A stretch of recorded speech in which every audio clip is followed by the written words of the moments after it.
Hello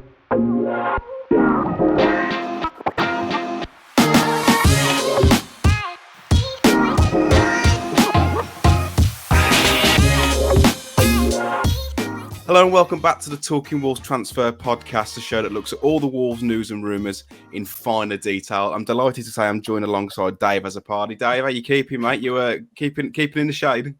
Yeah, just about, mate. It's absolutely sweltering. I've got the window open, so apologies if any cars go past during this podcast because it always gets well hot in here. But yeah, I'm all good, thank you. Trying to enjoy the heat and keeping busy, mate. Yeah, we moan when it's too cold, but this heat is something else. I always find though, so when we go abroad, when we're in Benidorm, like this heat's a lot different. Like this is horrible. Whereas There's when never you're any abroad, breeze here. Like when it's hot, no. It's just like and our houses are designed to keep the heat in, aren't they? So it's just it's unbearable. Welcome back to Talking Construction. My name is Mac.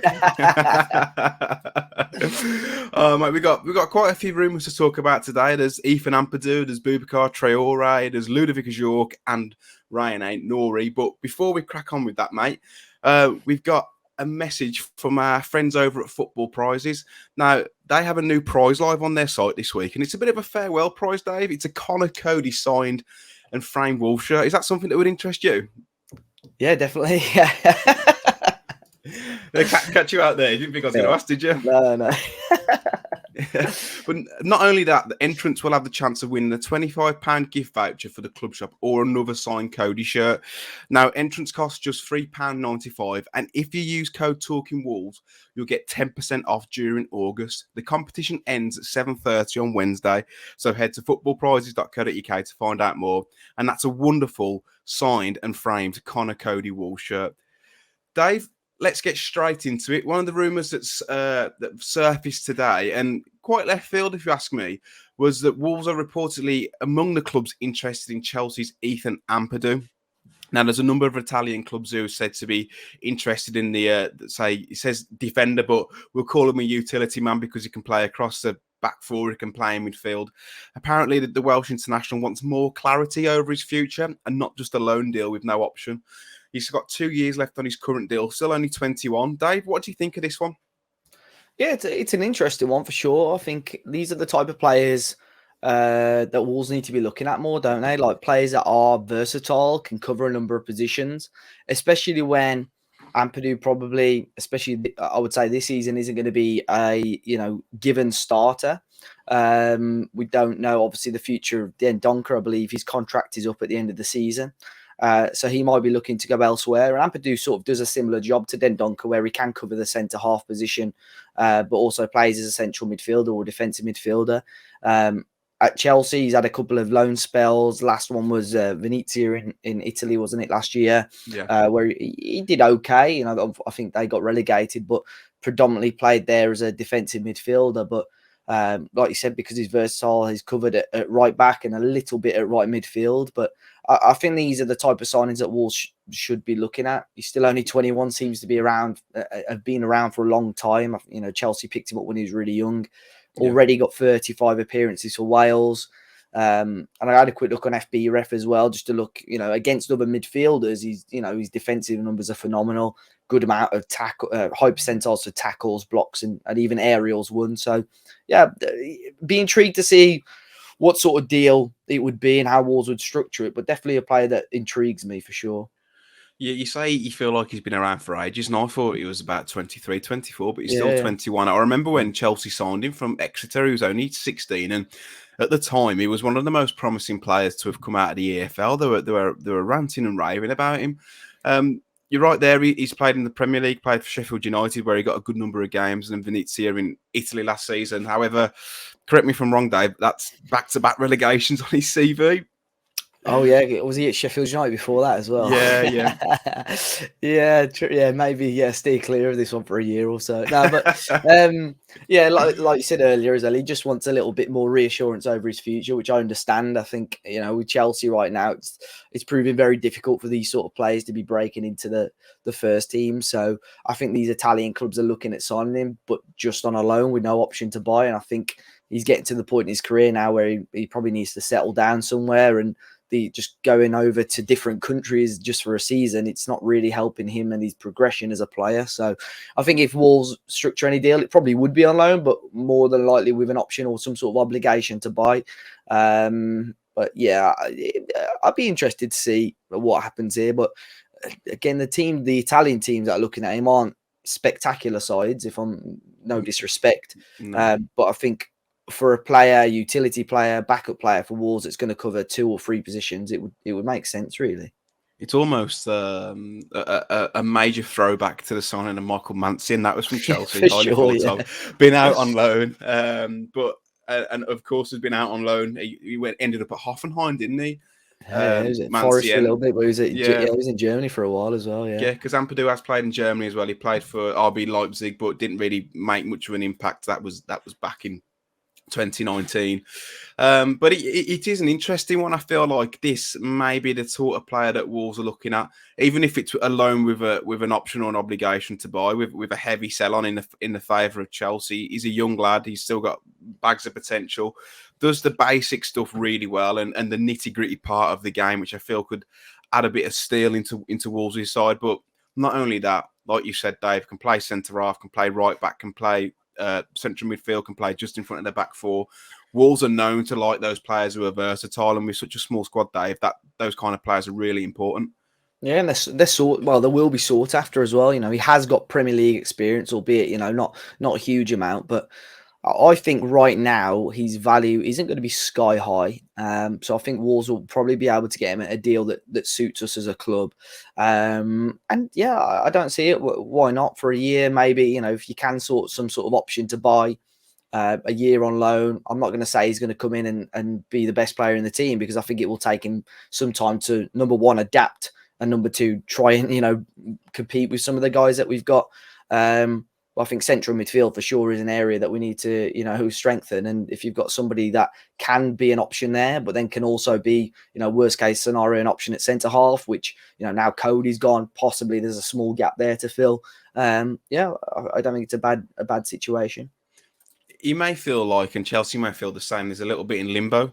You know, he's 21 years of age now. I know that he's replaced Malang Sarr in first team training for Chelsea, who believes gone out. But he's probably thinking, I want to play minutes here, and I want to go to a team where I'm going to have more impact on the first team. And with 2 years left, Chelsea may be thinking, okay, well, we don't want to send him on loan with no option, and he's only got a year left, and he can go after that.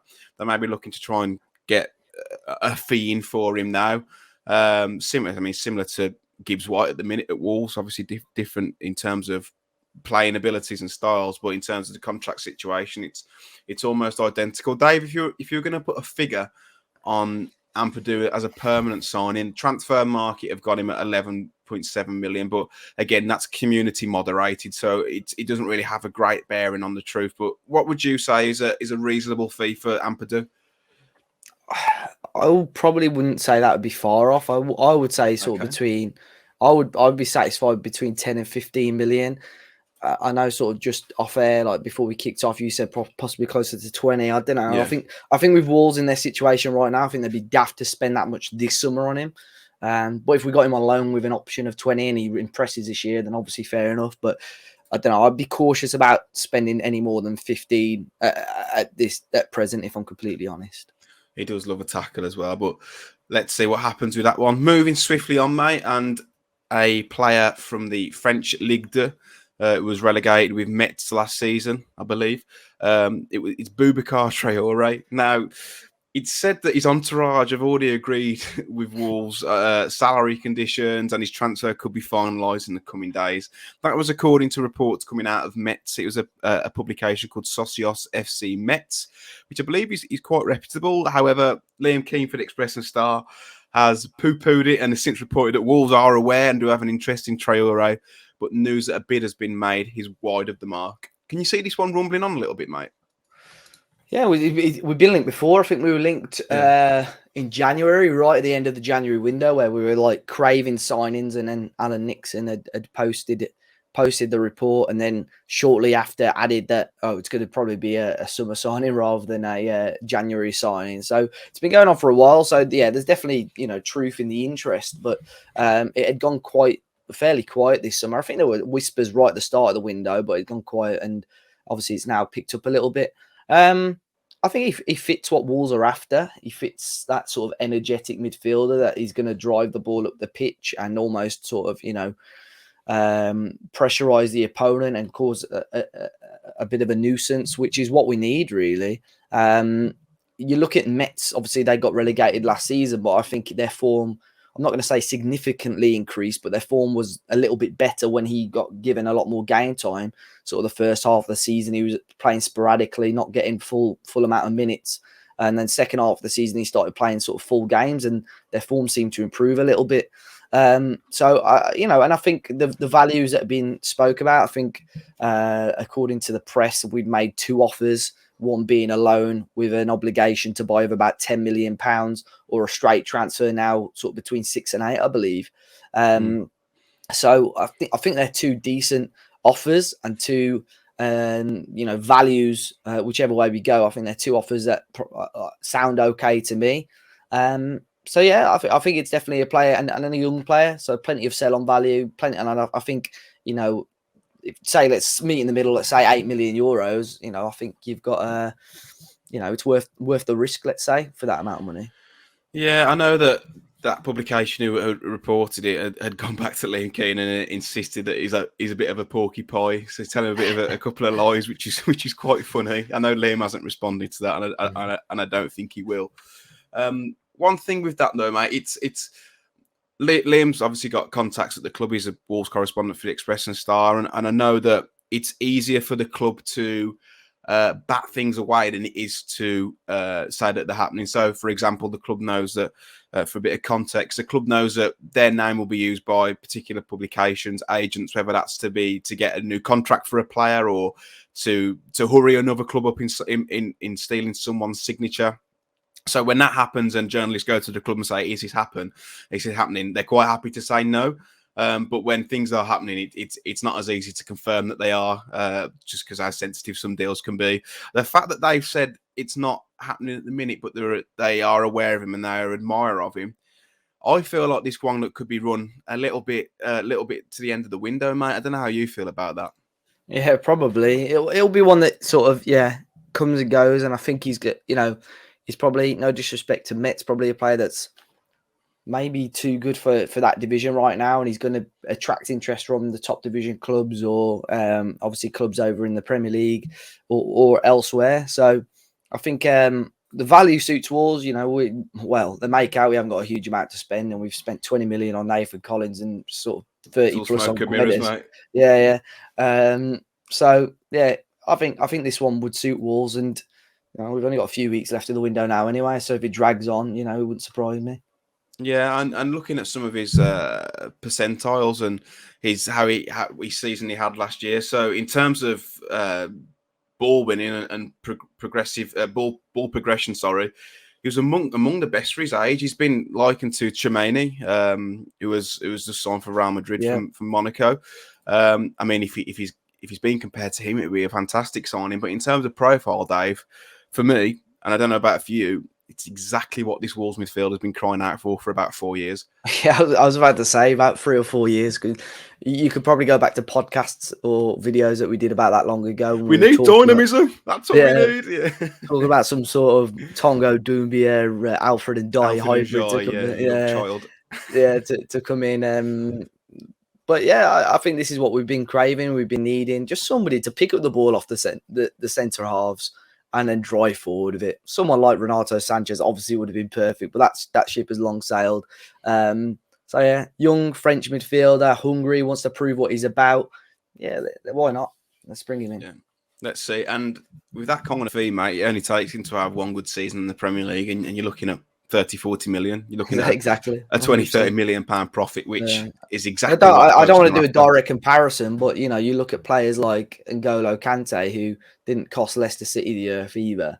Bissouma as well at Brighton is another good example. I know he's gone for lower fee because he's out of contract, but but you look at a couple of good seasons for both of those as examples. But on the flip side, you have got players like Samari, Morgan Sanson at Villa, where they've Yeah. struggled to get game time and just almost stalled in their career. So there are two sides to it, but there's definitely more positives to the move than negatives, I think.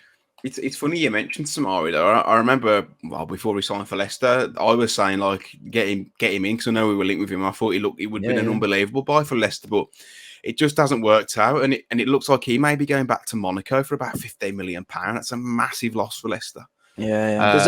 The thing with Leicester is I think they were expecting, they were still expecting to lose Tielemans, and I think they expected Samari to be bedded in last season, and it just didn't happen. So yeah.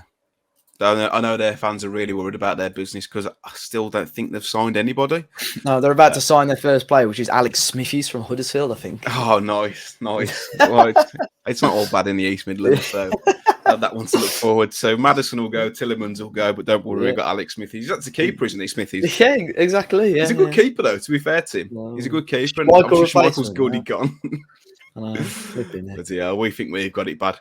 Anyway, Dave, moving on to the next player that Wolves have been linked with, and I know last time we said we were getting a little bit shaky, but I'm glad to announce that we are about to discuss a centre forward who is over 6'5". How pleased are you, mate? Oh, mate, I've been craving this moment for years and years. So yeah. Well, it's Wolves have again been linked with Ludovic Ajorque from Strasbourg. Firstly reported by Alan Nixon.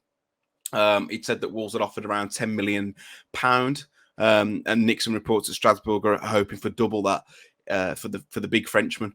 Other reports coming from France suggest Wolves have offered around €12 million, but Strasbourg want close to €15 million. And Liam Keane again has come out in the same tweet as a Traore tweet, has come out and said that he's completely ruled it out. I listened to his podcast earlier with Express and Star, and the club laughed it off. So this one, mate, feels exactly what we just mentioned with the Traore thing, is that, I know, sorry, mate, sorry to break it to you, but agents are using other clubs to try and force through moves elsewhere. And it's a common theme in the window, any window. Yeah, I mean, you see it. There are a lot, and I know obviously we're a platform that likes to share rumours and give people the news, and there are sub transfers where you just see it from a mile off that this is just an agent trying to broker a better contract for the player, or trying to broker some sort of better move.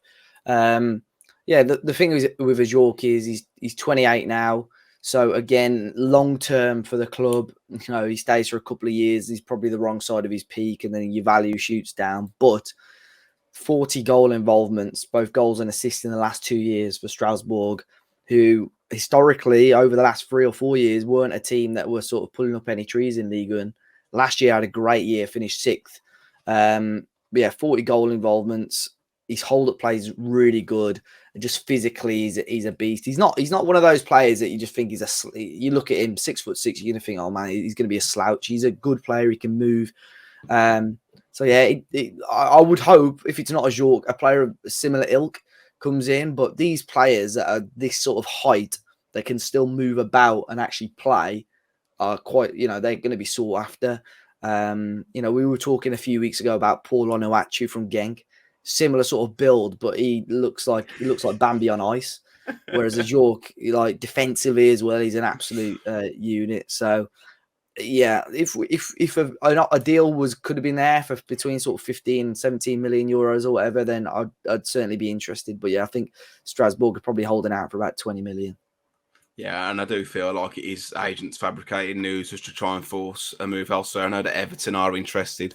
Sky Sports News also reported that Wolves are interested, and then named about 12 Premier League clubs. So again, I just think it's all agent talk. But you are right in what you say, mate. He's a good player. He's your typical archetypal 6'6" number 9, but he's also can play a little bit.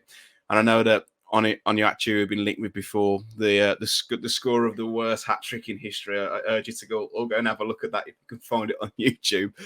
Looks a little bit like a Shire horse trying to control a gym ball. It was. He doesn't look the player that Ajorque is, but. And again, I think it's really easy to link Wolves to these players because we know we want a striker. We know that Jimenez is currently injured. Silva's gone out on loan, and it's no secret that Lage wants a bit of a big man up top. So these are really easy links to make. In terms of the Hwang link and the Batshuayi link, I know that Alex Crook at TalkSport reported that Batshuayi was in advanced talks with Wolves, but having spoken with Liam Keane today, he said that the Batshuayi deal wasn't as advanced as others were reporting it, but there is still an interest in there. I don't know about you, Dave, but I feel that Wolves have got the Hwang Ojo and Batshuayi deals on the back burner a little bit because they're working on someone as their priority target, and they've just got these as options. Just want to stir that pot a little bit. I hope so. I mean, I've just seen a story from France. I don't know when it came out. It was earlier today about Hwang Ojo and saying that apparently over the weekend he's going to make his decision on his future. But one of the teams now that are linked with him is Fulham as well, believe it or not. So yeah, I think you're probably right. I'm hoping. We spoke a lot about these two last week. Batshuayi, there were mixed comments about him, I think, but I think from the numbers that we put across, it was decent. And I'm hoping it's going to be someone solid, someone good. And I'm still hoping, Matt, for another 3 signings before the end of the window. And I don't think that's unrealistic. If you go with a striker, a central midfielder, and then somebody that could play across the back line. I think a fullback's definitely needed, whether that be a new left back or a new right back, or someone at least that can play there to a decent standard. Is that still with someone like Morgan going as well? Possibly. I think Morgan or Adama, someone like that. But I saw Adama back in training, the images. I don't know if he'll be ready for this weekend, but it just got me excited again. I thought, actually, I know, we sort of almost written off. We've not even thought about Adama, but I just thought, man, I would love to see him back on the pitch again for Wolves. Well, all of a sudden, those wide areas are looking really, really handsome. You've got Neto, Gedesh, Prudence, Hwang, Chiquinho. I don't think we'll see him for most of the season, obviously, but yeah, they're looking hefty again. Yeah, it's looking all right. So, I mean, Traore is completely different to any of those, but similar to Chiquinho, but I think Traore is a lot more explosive and get you up the pitch quicker. But he's definitely got something to add to this team, whether that's starting or from the bench. And personally, I would keep him around and then let him go at the end of the year. Moving swiftly on, mate, to our last rumour. And this is one that keeps cropping up worryingly. And he's cropping up even more so now that Cucurella's gone to Chelsea. It's that Rayan Ait-Nouri is a concrete, Manchester City have concrete interest in Wolves left back Rayan Ait-Nouri. And that's according to the Telegraph. It's been reported elsewhere. I know that City were their first target was Cucurella, but pulled out the race at, I think, 40 million. And he's gone on for £55 million plus. With that in mind, though, Dave, Cucurella going for that fee, surely that adds a few more million onto Ait-Nouri's valuation. Yeah, I think so. And I mean, I'm not saying we should be getting 50 million for Ait-Nouri, but we should be getting, making a very decent profit. Obviously, Angers hold the 50% of his rights at the moment, which I think Wolves can pay, buy out for about 10 million euros. So I'd assume they'd do that before any deal happens. But yeah, I think you're looking definitely towards the sort of 30 to 40 million pound bracket. He didn't have a great game last week, I'll be honest, against Leeds United, but I thought his preseason overall was very good. Was in and out of the team last year with Marcel having a little bit of game time as well. But yeah, he's obviously a talented player, still extremely young, still got a load of time. And I think in a Manchester City type of setup and team, I think he would, really flourish and do well. The one thing I would say is I wouldn't panic too much right now because he's not the only target or player that City are looking at. I think they've got 4 or 5 left back targets that they are looking at, some probably more experienced and a higher caliber at the moment to Ait-Nouri, but you can never rule it out. My concern is that we haven't actually got, unless you count Johnny, we haven't actually got a backup left back right now. If there was somebody else, I was going to say like Marcel, that was still backup, I'd probably be a bit less worried. But somebody of similar sort of quality, which we just haven't got right now. Yeah, with Ryan Giles going out on loan as well. There is Hugo Bueno, but you're asking a lot of him to come in and yeah, I don't think he's Premier League ready just yet. Yeah. And he needs minutes himself. I know that City are looking at the likes of Grimaldo at Benfica and Guerreiro at Dortmund, Portuguese left back. So again, I wouldn't be against. Who's available for sale as well? Reguilon from Spurs. They're trying to get rid of. Yeah. Yeah. Someone like him, if we had to, I wouldn't say like sign him now as like a competitive for Ait-Nouri, but if he did go, somebody like that, I'd be definitely interested in. I don't know if And I don't know if we were linked with him before, actually. no, when he was at Sevilla, though, in that season that they won the Europa League, he was absolutely outstanding. And when Spurs signed him, because he was on loan from Real Madrid, wasn't he? He wasn't from Sevilla. I thought, what a signing that is. And again, just shows how much I know. Same with Samara. He hasn't really kicked on, and he's surplus to requirements now at Spurs. So potentially an option. You've got to ask the question now: would he want to come to Wolves? But I've just seen that somebody said the only thing I can find is when we were linked with Maitland-Niles, somebody said Reguilon is vastly superior and wouldn't cost much more. And I replied saying, yeah, but he wouldn't join Wolves. yeah, I mean, that's always a thing when there's a lot of that. Not so much this summer, a little bit, but it's like, oh, Renato Sanchez going to AC Milan, 15 million. What is Jeff Shee doing? I was like, yeah, you got AC Milan or Wolverhampton. Like, yeah, we can afford him, but is he actually going to be, joining us? So, well, he's gone to Paris Saint-Germain now, hasn't he? Sorry, not AC Milan. Yeah. No, he was linked there, though. He was linked there. This is the thing, and I feel like this window has been the window where I feel like expectations have been dampened somewhat, and fans almost understand the position we're in. I know last year people saying like, "Why can't you go and get Cristiano Ronaldo? He's a Mendes client." Whereas this year, I feel like fans have got a bit more of an understanding in the markets that we're shopping in. But the business that they've done so far in Collins and Guedes is, I think it's a wonderful bit of business, especially Guedes. As you heard George Mendes saying, he's been trying to get into the club for 3 years. Yeah, which was funny actually. Yeah, I never heard George Mendes actually talk until that video, and he was like he had a pack of Skittles or something. He was off his head for a little bit there. So, I was hoping they were going to show what Jeff Shee and Guedes were laughing at, but they skipped that bit at the end of that video as well. So. Yeah, it's probably a Forest's bid of 40 million. That's probably what it was. Probably couldn't believe it. Let's check the email address again. We'll finish on that though, Dave. The Gibbs White saga. Can you see Forest coming in with another bid for him? I certainly can, but probably not for another week or so. Yeah, they'll bide their time. I think it'll be interesting this weekend. I know on the last podcast we were talking a little bit about who would start in our front four, and sort of this week I've been thinking, is Guedes going to start? Is he not going to start? And then I thought maybe he'll replace Morgan Gibbs White, but then on second thoughts he's probably going to replace Wang. So I don't know. I think it depends on if Morgan, if he starts this weekend or not. I think if he does, I think he should be okay. But yeah, Forest are probably looking at other targets right now, and it might come towards the end of the window. But if you can get 35, 40 million, I think you're laughing. You gotta be taking that sort of money. Yeah, if you get £30 million up front, you would have to reject it. I think he has to start the weekend, mate. I didn't think he had the best of games at Leeds, but in terms of Wolves kind of saving face, they've still got to run with the vision of he's the main man. We want him here. He's going to start every game for us, because I think as soon as you take him out the lineup, Forest will be like, hold on a second here, like he's not. This isn't what they've been telling us. And there's your 28 million. Take it or leave it. And the closer it gets to the final stage of the window, that 28 million will be looking more and more enticing for Wolves. So they've got to save a bit of face, and for the rest of the window, make sure he's the main man. But there's no other rumours to talk about, Dave. I have enjoyed going through those. It's nice of Liam Keane to pour water on our rumours, but he's a good lad, Liam. I bet he couldn't wait to write that out. But this is just an example of agents trying to use the club's name as of ways to try and speed up moves elsewhere. So of course, with all the rumours that we post, please do take them with a pinch of salt. It's not us that are making them up. The source is in the tweet. But Dave, thanks for joining me today, mate. Have you got much planned for the rest of the day?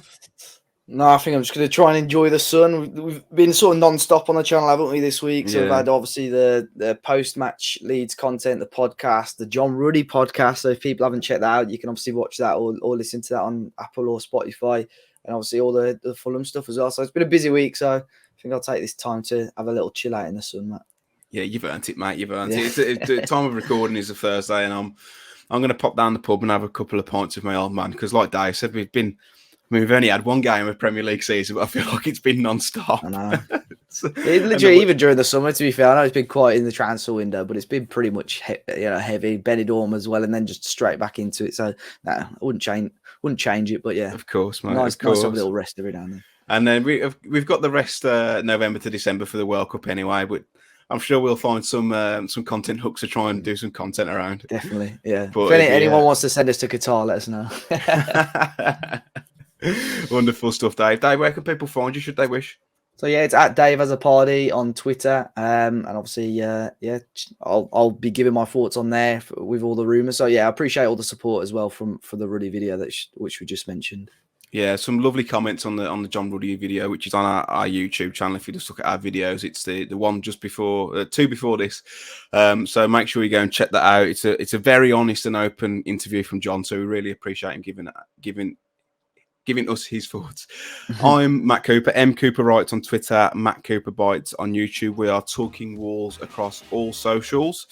If you're new here, don't forget to subscribe. Of course, like the video. And until next time, take care and see you later.